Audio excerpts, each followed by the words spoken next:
guys, Mark here from Newbie Prepping. So I'm at Tesco's, as you can see, and I'm just about to do the £5 shop. Hi guys, well I'm back home now. The food what I got today is obviously the extreme worst case for you to use this now. Obviously it's food. If things start getting quarantined and locked down, just like in China, you still be able to get food from the shops. There will still be stuff there. I'm not sure about ordering online and getting it delivered, because obviously I don't know how the government will restrict movement of workers.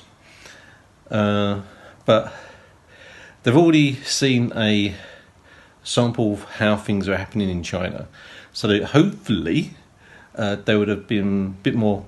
They would have more plans in place and procedures. But as I said, £5 worth of food. Well, as you can see, I'm actually under the £5 by 40p. So what did I buy? Well, as you can see from the list, that it's quite basic stuff. So I've got 2 tins of sardines. I've not had these since I was a kid. Obviously, omega-3, again, the £5 is for one person. And this is, you might not like what you're going to be eating, but it's food at the end of the day. Cup of soups. 2 packs of cup of soups, like 2 packs of sardines. With the cup of soups, you can have them on their own, or you can mix them up with mashed potato and make plain mashed potato. It's got a bit more flavour to it. I've got 2 packs of mashed potato. There they are. Got 2 jars of these tomato and herb sauces. Now that will go with your the bulk of your food, which is pasta. These are really cheap, you know, cook really quick, and there's a lot there. And of course, rice. Now, pasta and rice on their own is very bland, you know. That's what you got the cup of soups for. Mix up 1 cup of soup with your portion of pasta and rice. You've got a nice taste. But also, I've got these. Now, this was probably one of the most expensive things in that little shop. But this gives a lot of taste to pasta and rice, and this, I have this when I go out on bug outs, go camping, because it does make a difference. You know, I could have the pasta and rice for all 3 meals. Using some of this, it does make it taste a heck of a lot better. So, portions. Right, so we've got 1.5 kilos of pasta.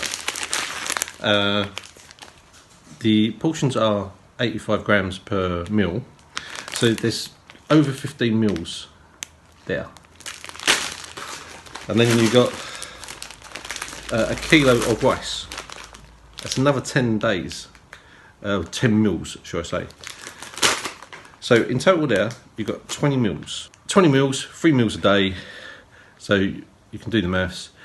It doesn't cover the 14 days, but this is in emergencies. This is when the foods from the shops have run out. This is the backup. This is like your forward thinking, right, if there's no food on the shops, I need to start preparing for that.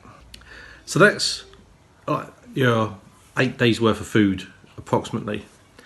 Is it exciting food? No. You're gonna eat pasta and rice for breakfast? Well, if you want that, then yes. But don't forget, you're in your own home, and you should still have some supplies. But this is an extra 8 days worth of food for £5. Can't really go wrong with that. But let me know your views. And I know Rich has gone out and he's doing the exact same thing. So he'll be doing a video so we can compare what he's bought and what I bought. Obviously, the limit is £5. Now, he doesn't know at present that I'm under. So I'm going to always say, I win. But He's the editor, so he might edit this out. But I'll get back onto what's happening around the world and with the coronavirus a bit later on, once all the information is coming in. I know that the ocean liner, there's been some more cases of the virus on there. I've not had it I have not seen a site where it's confirmed, but they're saying there's 60 cases on the ocean liner, and there's another ocean liner because they stopped off in China. They're under quarantine as well for 14 days. But we don't know all the ins and outs of that until there's more information come out. I'll get back to you shortly. And I'm going to chime in right at the end of the video here. As Mark said, we're going to do the comparison between what he bought and what I bought. And I'm going to tell you already, as he already said in the video, no Mark, I didn't edit it out, you won by a country mile, holy crap. People may complain about like the big five, the big four supermarkets, I can't remember how many there are, sucking up all the business, but goddamn, they can really get away with selling stuff for cheap. I went to an independent shop that's in the little town that I live in, and it's nowhere near as much as Mark got. Mark got pretty decent amount of stuff. Maybe the decisions that I made were not very good, but I mean, there wasn't much else. Like, honestly, I was looking at the prices of everything, and this was probably the best sort of stuff that I could get. Pasta here for £1. How much is it? Kilogram of pasta for £1. Figured that would be the best thing to do. I got 2 jars of this co-op sauce. It wasn't a co-op that I went to. These things were about 75p each or something, and then these two were £1 each. Yeah, so, and that's it. That's literally all I got. That is literally it. Absolutely mad. I looked at the receipt that of Mark's stuff, and his stuff was just so much cheaper. As morally bankrupt as people might say big places like Tesco's and all that are, they definitely do provide the cheapest stuff. Like I said, I just went into a shop that was near me. Like it's the biggest shop in the little village that I live in, yeah, obviously because of that the prices are just way higher. So I guess there is sort of a lesson.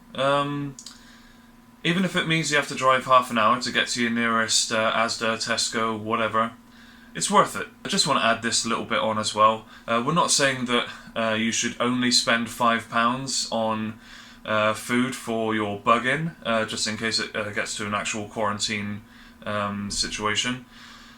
What we're saying is like, look how much food you can get for a £5, and obviously you'll be spending way more than that. So like, as long as you're really smart with your money, you'll get plenty of food for your bug-in and any sort of quarantine that might happen. So yes, Mark, you won very well. I lost quite badly, but I thoroughly blame the fact that I'm living in the middle of nowhere, so it's not my fault, damn it. So I just wanted to do another quick update of the coronavirus outbreak here. I've got a little article up here from yesterday, the 8th of February, talking about a group of British holidaymakers who went to a skiing resort in France, who one of them was a 9-year-old boy, and now they've been diagnosed with coronavirus. It's believed that they contracted the virus from someone in Singapore because this group of people were attending a conference in Singapore at the time. 6 other British people staying at a shared chalet at the place, I'll link it below, has also been taken to hospital as a precaution and probably quarantined, if they're smart. That's what the French authorities revealed yesterday.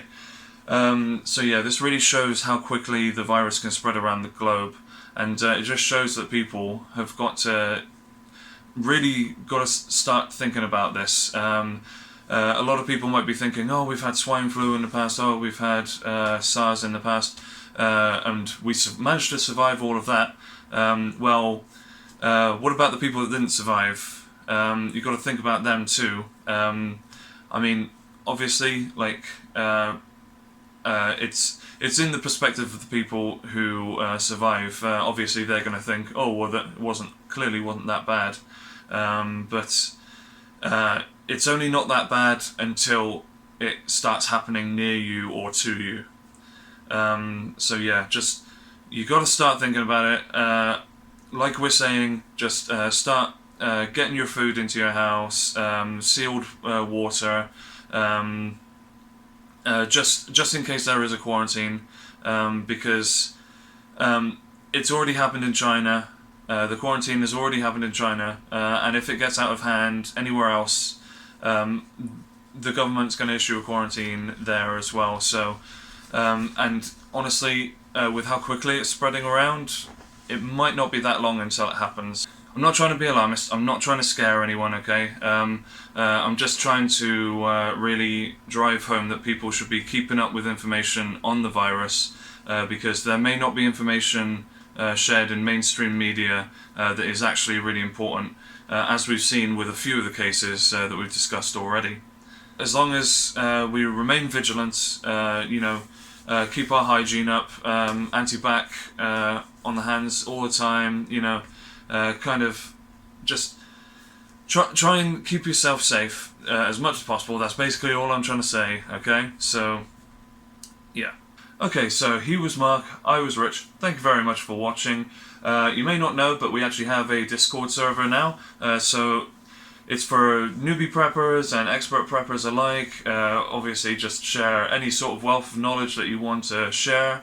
Everyone's welcome, as long as you're being friendly with people, then anyone is welcome to join. I'm always willing to learn from people, so if you've got some some tips or whatever, then please share them on the Discord for anyone who might need some help. We'd be very lucky to have you. So yeah, thanks again for watching. We're going to have more coronavirus coverage coming up, but until then, we'll see you later. Bye bye.